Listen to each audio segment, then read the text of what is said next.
우리 교회는 성경 1년 동안에 일독하는 것을 목표로 하는데, 그래서 매일 성경 읽기표가 들어갑니다. 성경 읽기표에 따라서 요즘 설교를 하는데, 요즘 여러분들은 11개의 사항을 읽으십니다. 그래서 오늘 여러분들에게 솔로몬 왕에 대해서 말씀을 전합니다. 짧은 시간에 솔로몬에 대해서 다 얘기는 할 수는 없고요, 한 부분만 말씀을 전하도록 하겠습니다. 솔로몬은 왕이 되자 하나님께 일천 번제를 드립니다. 일천 번제를 드렸다는 것은 매일 소를 한 마리씩 1000일 동안 드렸던 것이 아니라 한꺼번에 1000마리를 드렸음을 의미합니다. 이렇게 일천 번제를 드리자 하나님이 꿈에 나타나셨어요. 솔로몬아, 내가 너에게 무엇을 줄까? 그랬더니 솔로몬이 말하기를, 나는 어린아이와 같아서 이 많은 백성을 잘 재판할 수가 없습니다. 그래서 듣는 마음을 주시옵소서. 하나님의 마음을 듣고, 그리고 이 백성들을 잘 재판할 수 있도록 저를 그렇게 해주십시오. 그렇게 지혜로운 마음 주십시오.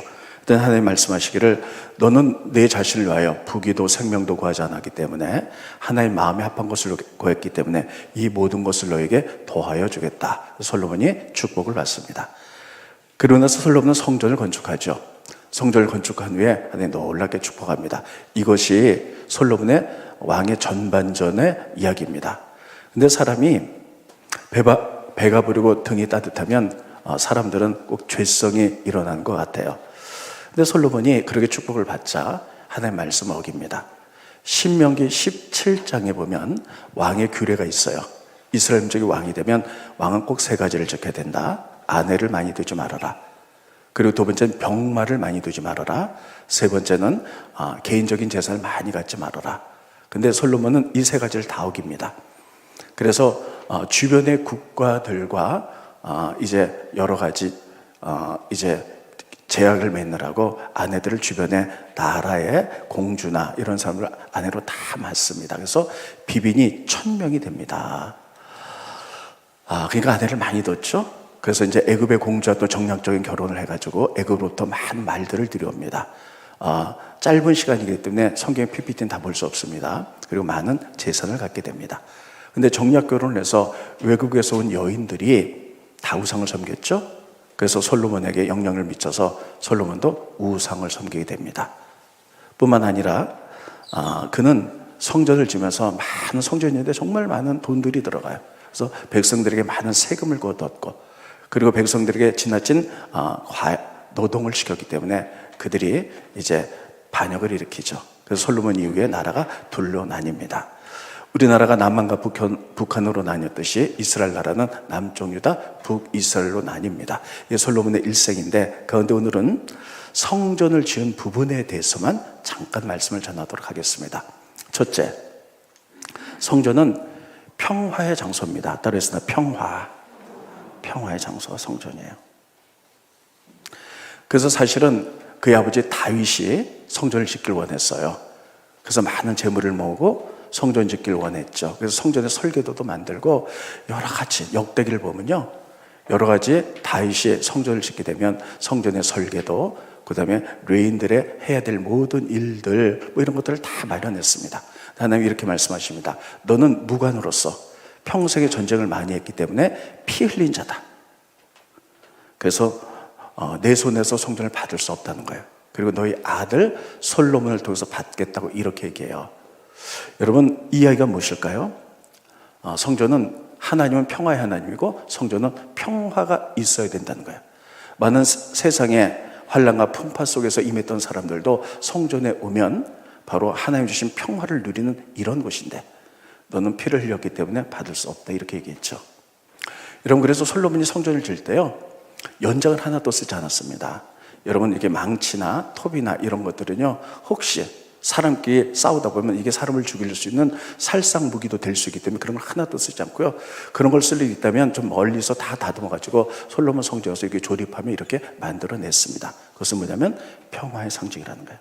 그래서 여러분, 이렇게 교회는 평화가 하나님 다스리는, 평화를 누릴 수 있는 곳이 되시기를 예수님으로 축원드리겠습니다. 교회 와서 서로 다툼이 있어서는 안 돼요. 싸움이 있어서는 안 돼요. 설사 그런 일이 있었다 할지라도 성전 안에 들어와서 평화의 하나님이 우리의 깨진 마음을 다, 상한 마음을 드릴 때 그분이 우리를 다스려서 우리가 세상에 줄 수도 없고 알 수 없는 이 평화를 누리는 곳이 되기를 예수님의 이름으로 축원드리겠습니다. 그러면 우리가 성경에 보면요, 이 평화를 다 아는데 어떻게 누릴 수 있을까 하는 거예요.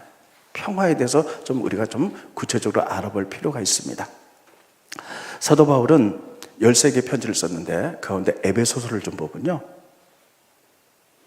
에베소서 보면 바울이 감옥에 갇혀서 쓴 편지예요. 그래서 옥중서신이다 이렇게 부르죠. 여러분, 우리가 하나님 나라 일을 하다가 감옥에 갇혔다면 여러분들은 어떨까요? 저는 어떨까요? 하나님 이럴 수 있습니까? 제가 뭘 잘못했다고 저를 감옥에 보내셨습니까?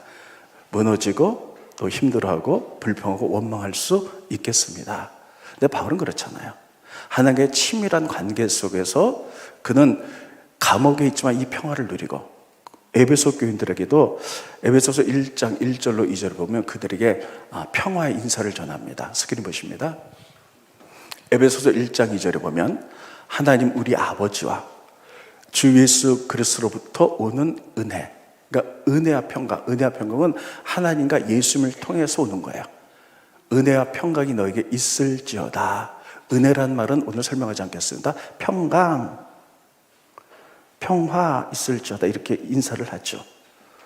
감옥에 있는 바울이 어떻게 그런 평화를 누릴 수 있고 그것을 또 에베소 교인들에게 이렇게 할 수 있었을까 하는 거예요. 그 당시에는 로마가 전 세계를 지배하고 있었습니다. 그러면 평화를 누리는 방법이 로마 지배 하에서 누리는 방법과 교회에서 누리는 방법, 이 단어들이 전혀 달랐어요. 여러분, 그 당시에 로마 시대 때는요, 팍스 로마노라는 말을 들어보셨을까? 팍스 로마, 그러니까 로마의 평화죠. 얘기는 뭐냐면요, 그 당시에 로마가 전 세계를 지배하고 있었을 텐데 로마에 지배되어 있을 때 평화는 어떻게 오냐? 그 당시에 세상의 가치관이었어요. 4가지 경향이 올 수 있었어요. 첫째, 전쟁이 없을 때. 두 번째, 정치적으로 안정됐을 때. 세 번째, 경제가 안정됐을 때. 네 번째, 여러분 그 당시에 많은 나라와 민족과 족속을 로마가 다스리고 있었죠. 그 족속들이 반역을 일으키기도 하고 족속과 민족 사이에 다툼도 있었어요. 그런 모든 분열들이 없을 때, 이 4가지 것이 있을 때 세상은 평화로웠다. 로마가 지배하던 시대 때도 전쟁이 없었고 정치가 안정됐고 경제가 완만했으며 민족끼리 로마가 다스린 민족끼리 분열이 없었을 때 그때 평화. 그래서 팍스 로마노. 그 당시 에베소서를 쓸 때는 그렇게 불렀어요. 네, 여러분, 세상에 이것이 끊이지 않죠. 근데 에베소서를 쓸 때 바울은 하나님과 예수 그리스도로부터 오는 평화, 이 평화를 세상의 평화하고 구별졌습니다. 이거는 히브리어로 에이레네라는 뜻이에요. 에이레네라는 뜻은 뭐냐면요, 세상에서는 이러한 것들이 전쟁이 일어나고 정치적인 불안감이 있고 경제적인 어려움이 있다 할지라도, 그러나 주님과의 친밀한 관계 속에서 그분이 주시는 평화의 왕이 우리를 다스릴 때 주시는 평화, 이 평화, 에이레네, 이것이 너에게 있기를 원한다는 거예요. 여러분, 그렇죠? 지금 우리가 이 시대를 보면, 교회 밖에 보면 우리들이 정말 전쟁 얘기, 우크라이나 전쟁 얘기 뉴스 보면서 저 죄 없는 사람들이 죽은 것을 보면 참 안타깝죠. 정치가 참 불안하죠. 또 코로나로 인해서 또 여러 가지 경제적인 어려움들이 있고요. 또 회사마다 직장에서도 서로 지나친 경쟁 속에 의하여 평강이 깨지고, 만사님 질병과 고통과 가족의 관계, 자녀의 문제, 여러 가지 문제로 인해서 세상은 너무나 힘들고 어렵습니다. 그러나 우리가 주님의 존전에 왔을 때 그럼에도 불구하고 우리의 깨진 마음, 이것을 주님께 드리며 평화의 왕이신 그분이 우리를 다스리도록 우리를 내어놓고 그분이 우리를 다스릴 때 세상이 줄 수 없는, 세상이 알 수도 없는 평화가 임하게 될 줄로 믿습니다. 성전에 이런 것이 임하는 것이어야 돼요. 여러분, 이러기 위해서는 가장 중요한 것은 하나님과 친밀한 관계예요. 여러분, 하나님과 가장 친밀했던 분이 누굴까요? 예수님이세요. 우리 예수님 믿음의 모델로 보고 그분을 따라가야 되는데, 성경에 보면 이렇게 되어 있어요. 예수님이 제자들과 함께 밤바다를 지나갑니다. 풍랑이 막 일어나요. 풍랑 일어나는 바다를 지나가 보신 적 있으신가요? 저는 있어요. 시간이 없어서 다 말씀드렸고 꼭 금세 죽을 것 같아요. 그런데 제자들이 막 난리가 났어요. 죽게 생겼다, 죽게 생겼다. 그때 예수님은 놀랍게도 거기서 주무시고 계셨어요. 스크린 보십니다. 네, 그 다음 거 먼저 보여주시죠. 네, 스크린 그 다음 거. 네, 마태복음 8장 24절에 보면 바다에 큰 물이 일어나 배가 물결에 덮이게 되어서 제자들은 난리가 났는데 예수는 주무신지라. 세상에 환난과 핍박과 어려움과 우리가 감당할 수 없는 파도가 일어난다 할지라도 예수님은 평화의 왕이시고 하나님과 친밀한 관계 속에서 평화를 누릴 수가 있었다는 거예요. 이것은 바울도 마찬가지입니다. 이런 바울이요, 평생 그리스도의 복음을 전하죠. 근데 그가 여러분 복음을 전하다 엄청난 환난과 핍박을 당합니다. 그래서 성경에 다 기록하고 있는데 저는 이것을 보면서 나름 어땠을까? 스크린 보시죠. 고린도후서 11장 23절 27절에 보면 그들이 그리스도의 일꾼이냐? 정신없는 말을 하거냐? 나는 더욱 그러하도다. 내가 수고들 넘치도록 하고 옥에 갇히기도 하고 더 갇히기도 하고 매도 수없이 맞고 여러 번 죽을 뻔하였으니 유대인들에게는 40에 한한 감한매를 5번 맞았으며 여러분 이 39대 매는 어떤 거냐? 채찍으로 이렇게 때리는 건데요. 채찍 끝에 이렇게 날카로운 금속 조각이 달렸어요. 그래서 한 대 탁 때리군요. 그게 온몸을 휘감면서 몸이 쫙 찢어져요. 40대 맞으면 죽습니다. 40대 하나 매를 39번을 맞고 5번을 그렇게 맞았으며 3번 태장으로 맞고 1번 돌로 맞고 3번 파산하고 일주일을 깊은 바다에서 지냈으며 여러 번 여행하면서 강의 위험, 강도 위험, 동족의 위험, 이방인의 위험, 신의 위험, 광의 위험, 바다 위험, 거짓 형제들의 위협을 당하고 또 수고하며 애쓰고 여러 번 차지 못하고 줄이며 목마르고 여러 번 굶고 춥고 헐벗어노라. 평생 하나님을 믿으면서 복음을 전하면서 이렇게 말할 수 없는 고통을 다 겪었다는 거예요. 저는 이거 가운데 하나만 겪어도요 무너져 내릴 것 같아요. 근데 이 많은 것을 겪고 결국은 로마옥에 갇혔는데 그가 그 가운데서 누린 것은 평화였어요. 그 평화. 여러분 우리 왜 누리지 못할까요? 우리가 하나님을 믿으면서 이 많은 것 중에 하나만 우리가 감당해도 다 막 무너지고 하나님 왜 이럴 수 있어요? 내가 하나님 얼마나 잘 섬겼는데 어떻게 나에게 이렇게 힘들게 할 수 있어요?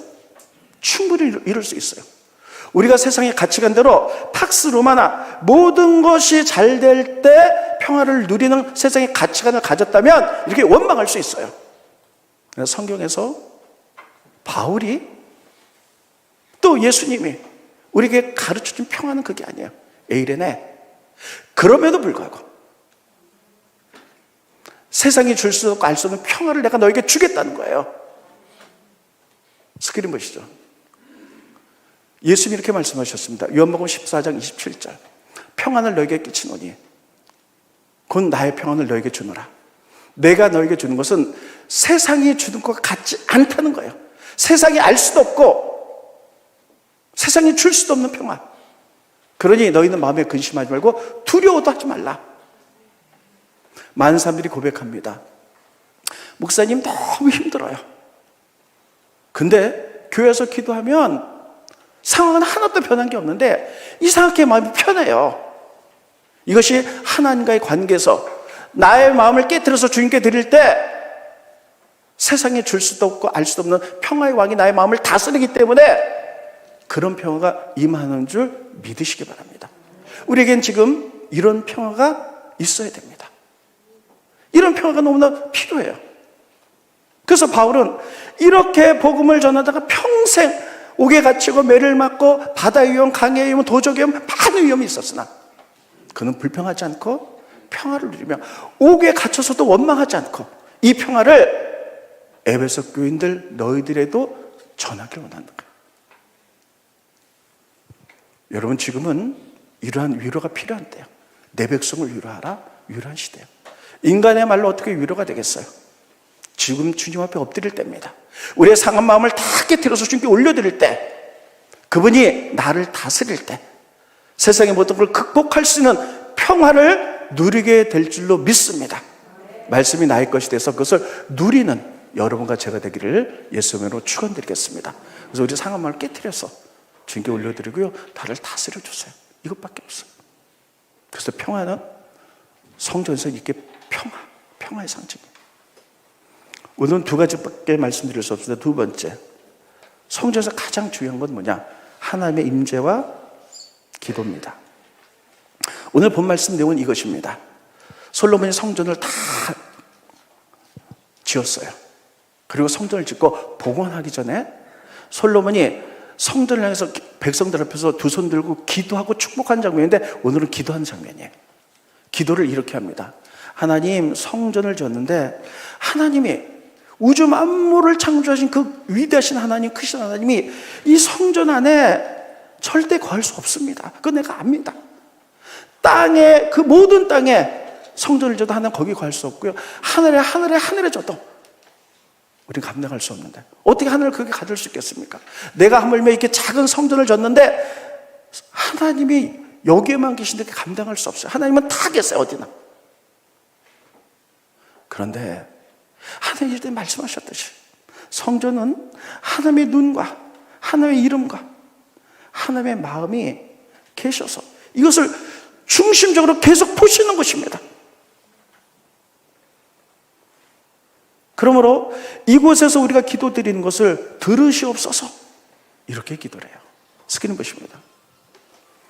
열왕기상 8장 27절로 30절에 보면 하나님이 참으로 땅에 거하시리까?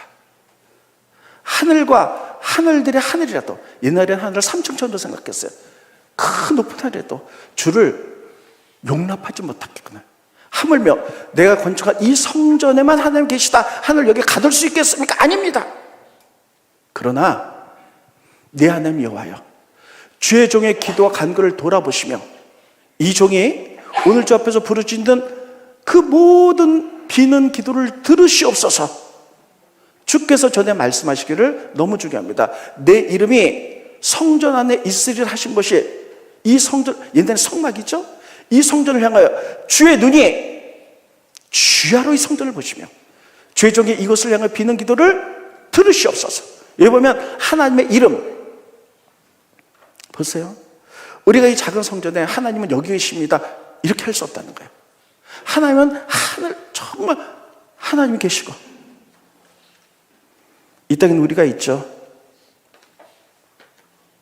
그런데 이 성전을 통하여 첫째, 하나님의 임재가 있고요. 그래서 그냥 성전을 보고 때 하나님의 쉐키다의 그림 가득 찼잖아요. 하나님 자신. 두 번째, 하나님의 눈과 마음과 이름이 계속 여기를 주목하고 있다는 거예요. 그래서 우리가 드리는 기도를 들으시라는 거예요. 이것은 여기만 나오는 것이 아니라 역대기도 똑같이 나옵니다. 스크린 보시죠. 역대기 보십니다. 역대하 7장 16절입니다. 이는 내가 이 성전을 택하고 거룩하게 해요 내 이름을 성전에 영원히 있게 함이라. 내 하나님의 눈과 마음이 항상 여기에 있으리라. 하나님의 눈과 하나님의 마음이 항상 여기를 보신다는 거예요. 여기 성전을. 하나님은 어디나 계세요. 그래서 어디서 하는 기도를 다 들으시지만 하나님은 성전을 통해서 임재하시고 우리를 만나주시는데 하나님의 눈, 마음, 이름이 수시로 여기 계시기 때문에 우리 하는 기도를 들으시옵소서. 하나님과 우리 사이의 기도를 들으시옵소서. 그래서 요한계시록에 보면 성전에서 하는 모든 기도를 천사들이 금양로에 담아서 하나님 보좌에 다 쏟아 놓습니다. 그래서 솔로몬의 기도는 오늘 읽진 않았죠. 후반부에 이렇게 계속됩니다. 하나님, 우리들이 만약에 전쟁에 나갔다가 패해서 포로로 잡혀갔으면 성전이 올 수 없습니다. 그래서 성전을 향하여 두 손 들고 기도한다면 하나님 보시고 우리를 포로에서 돌아오게 해주십시오. 또 질병이, 그리고 가뭄과 홍수와 천재지변이 일어나면 우리가 성전을 향해서 또는 성전에서 두 손 들고 기도할 텐데 하나님이 보시고 들으시고 우리의 기도를 응답하셔서 우리를 용서하시고 그 문제를 해결해 주십시오. 이렇게 기도하죠. 그래서 성전의 가장 중요한 의미는 뭐냐? 하나님과 사람이 만나는 장소고 우리의 기도가 하나님께 올라가고 응답받는 장소. 왜? 하나님의 눈과 마음과 이름이 그곳에 주목하여 있기 때문입니다. 그래서 여러분, 성전은 하나의 임재를 느끼며 우리의 기도가 상달되고 응답되는 곳이다. 이것은 곧 신약의 영적으로 예수 그리스도를 의미합니다. 여러분, 우리는 예수님을 통해서 하나님께 나가죠. 기도할 때 누구 이름으로 기도합니까? 예수님의 이름으로 기도하는 거예요. 우리의 기도가 예수님의 이름을 통하여 하나님과 상달되기 때문이에요. 그러면 여러분, 이 성전의 가장 중요한 의미, 하나님이 여기만 계시다 할 수 없어요. 하나님은 우주 전체에 계세요. 그런데 하나님이 성전에 하나님 눈과 마음과 이름이 계속 보시는 것이고, 이것을 기도한 모든 것들이 하나님과 상달될 줄 믿습니다. 그렇다면 여러분, 우리들이 이 시대 2년 넘게 코로나 때문에 많은 분들이 기도의 줄을 놓쳤어요.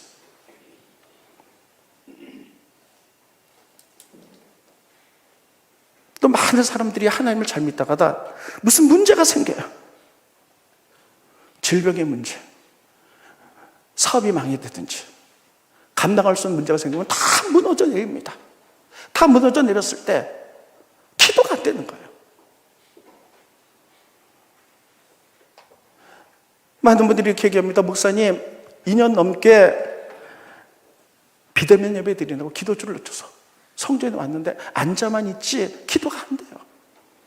내가 어떤 큰 문제가 있다 보니까 저 믿음 좋은 줄 알았어요. 근데 큰 문제가 되니까 제가 믿음이 무너지는 걸 보면서, 기도를 못하는 걸 보면서 제가 왜 이렇게 됐을까요? 많은 분이 저에게 호소하는 분들이 있습니다. 저도 그럴 때가 있어요. 너무 힘들면 목회자라도 감당하기 어려운 일들이 오면요, 마음이 무너질 때가 있어요. 물론 교회 목회자니까 교회 앞에 앉아가지고 기도한 척 눈은 감고 있지만 기도가 안 될 때가 있어요. 마음이 무너져.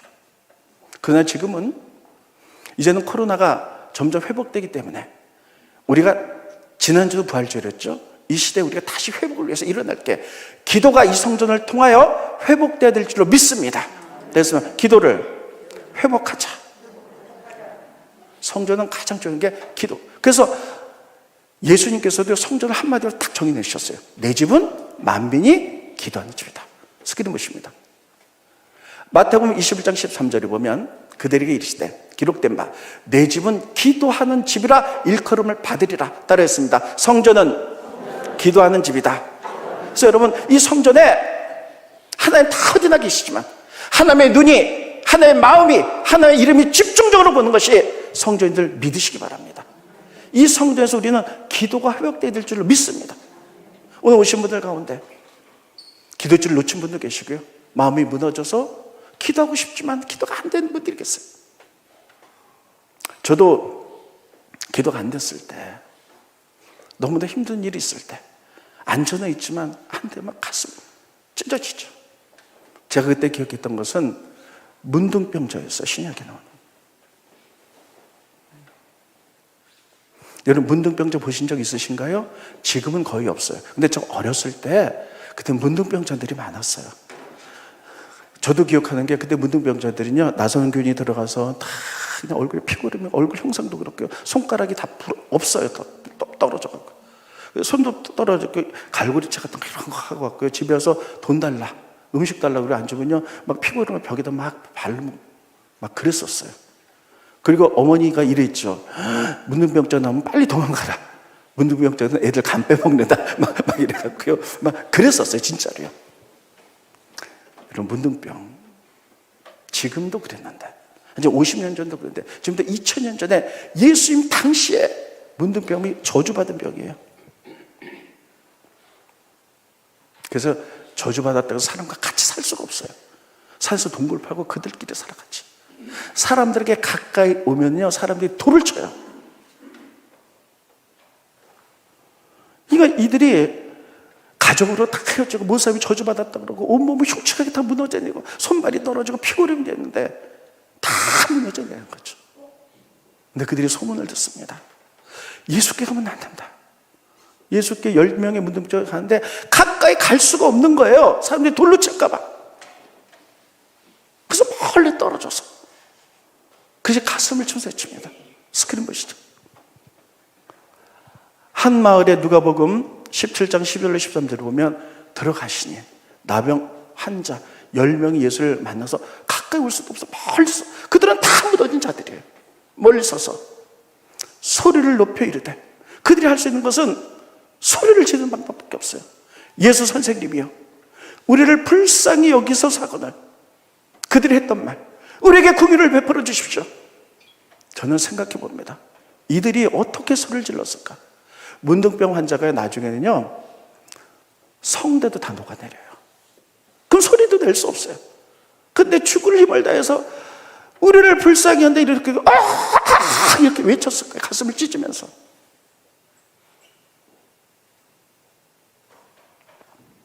하나님이 그 기도를 들으셨어요. 기도를 잘하는 거, 전능하시고 자비로운 어떤 하나님 영광이나 이런 것은 스킬이에요. 기술이 지나잖아요. 우리가 정말 고통 중에 가슴을 치면서 주 예수, 나를 불쌍히 여기소서. 문둥병자가 성대가 녹아서 이렇게 사람이 알아들 수 없는 소리를 질렀을 때, 그 사람의 마음의 고통과 눈물이 그대로 이렇게 상달됐어요. 예수님께 상달됐어요. 그래서 예수님이 그들을 고치십니다. 우리가 하나님과의 관계에서, 교회에서 기도가 회복돼야 될 때, 우리가 하나님 앞에 기도줄 놓쳤는데 무슨 장황한 하늘에 계신 연대가 하나님, 이게 뭐가 필요하겠어요? 기도가 안 될 때 아버지 가슴을 치면서 이 한마디, 내 마음의 눈물과 고통이 하나님께 상달되는 그 한마디, 여기서부터 회복이 시작될 줄로 믿습니다. 우린 지금 이것이 필요한 줄로 믿습니다. 저도 정말 너무 힘들 때가 있었어요. 목회자처럼 표시난 좀 다 무너져 내릴 때, 그래서 눈 감고 있지만 기도가 안 될 때, 아무도 없는 밤에 성전에 홀로 와서 제단 밑에서 가슴을 치면서 불렀더니 이름은 아버지 하나예요. 그리고 하나님은 살려주세요, 살려주세요. 그 한마디에 나의 눈물과 고통이 다 하늘께 올라간 거. 그분의 만지심, 그때부터 기도가 풀려나가는 걸, 치유가 되는 걸 보면서 우리가 지금 필요한 것은 기도 회복. 성전은 물론 다른 곳에서 기도해도 다 하나님 들어주시지만, 이 성전은 하나님의 눈, 하나님의 이름, 하나님의 마음을 계속 우리를 보시는 것인 줄 믿으시기 바랍니다. 그리고 예수 이름으로 하나님과 우리를 연결하기에 우리가 주님을 붙잡고 그 옷자락을 붙잡고 깨진 마음을 주 옆에 내드리며 그분이 우리를 다스리도록, 장황한 기도는 못해도 너무 가슴이 찢어지는 것 같아서 무너져서 가슴을 접어서 아버지 한마디만 할지라도 하나님 들으시고 회복과 평화의 역사가 일어나게 될 줄로 믿습니다. 지금은 이거 할 때고 이것이 필요한 줄로 믿습니다. 기도하겠습니다.